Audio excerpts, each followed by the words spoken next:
Most people in their lifetime will probably never encounter a ghost or come upon any paranormal activity, but if they do experience such an event, they never forget, and many may be genuinely disturbed by it. Some people may hear footsteps in an empty hall, whilst others sense something or someone is watching them. Some people may describe a pleasant feeling, whilst others sense something malevolent and evil. There has been much evidence written that such things are not imagined, where many people, unknown to each other, have reported the same strange occurrences. The following paranormal disturbances occurred in a harmless library building that seemed to attract one or more entities both inside and outside the building. The North Portland Library in Portland, Oregon is located at the corner of North Killingsworth and North Commercial Street that was built in 1913. Building renovations were completed in 2000 where the library installed a new security system along with cameras and a control room. The security cameras were mounted at 3 outside locations, at the main entrance and inside the meeting room.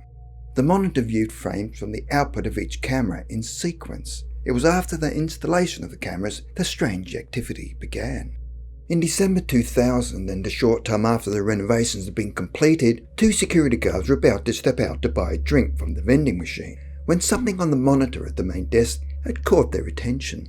They could see what looked to be a shadowy figure sitting on a chair on the second floor in the meeting room. Their knowledge the meeting room should have been empty. They proceeded to check all of the cameras on the outside and the main entrance and then back to the meeting room. And there it was, sitting dark and motionless. They then had a strange and eerie feeling as they observed the shadowy figure on the screen. Nevertheless, the guards decided to investigate and walked up to the second floor meeting room. On that particular day, the library had closed at 5 p.m, and as it was now after 6 p.m, the building was dark and empty, and they could hear their own footsteps echoing down the hallway. Even though there were 2 of them, the men were still scared and apprehensive, and as they opened the door, they found that the meeting room was completely empty. They then proceeded to walk around the room and checked under the tables, including every nook and cranny, but found nothing. They then returned to the main monitor downstairs to check on the cameras, and to their utter surprise, the shadowy figure was in the exact same location, still and motionless. Why could they see him on the monitor, but not in the room? This time the guards were terrified, but hurried back upstairs, but again the room was empty. After reporting the incident, employees of the library debated that the dark figure was possibly a strange play of shadows, but others feared the figure meant that the library was haunted. After that strange episode, the dark figure was frequently seen, but only on the monitor, and never in the room itself. Over a period of time, the figure was seen less and less, and eventually disappeared without any clues as to who he was or what it was. However, strange happenings at the library did not end with the Shadow Man. Former employee at the library, Patrick Bavant, recalled a spooky incident when he started to experience other paranormal activity in the building, and just like the Shadow Man, had taken place on the second floor, but not in the meeting room, but this time in the bathroom.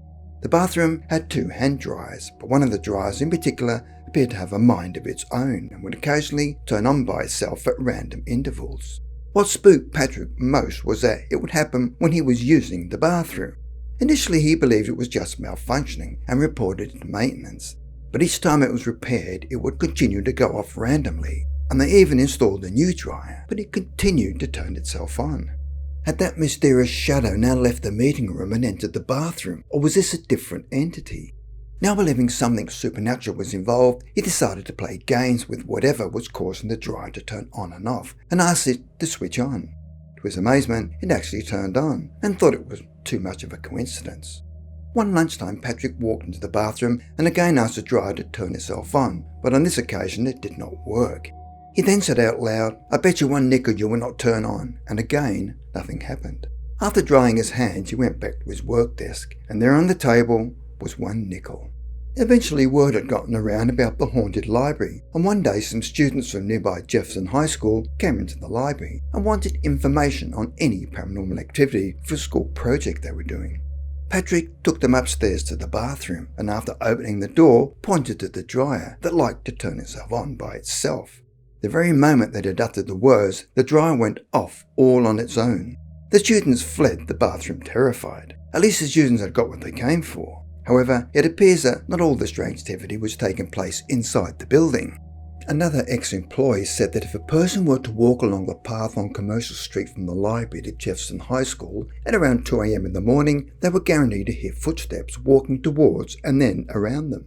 On another occasion, the ex-employee was parked outside his friend's house with his windows down, less than 300 feet from the library, as his friend lived on the corner. Whilst he was waiting for him to come out, he heard heavy footsteps coming towards his car from across Commercial Street. He turned his head expecting to see someone approaching, but there was nobody there.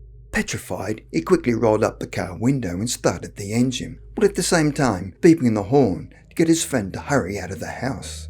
When his friend arrived, he explained what had just happened, and his friend said that he'd also previously heard the same footsteps, which terrified him.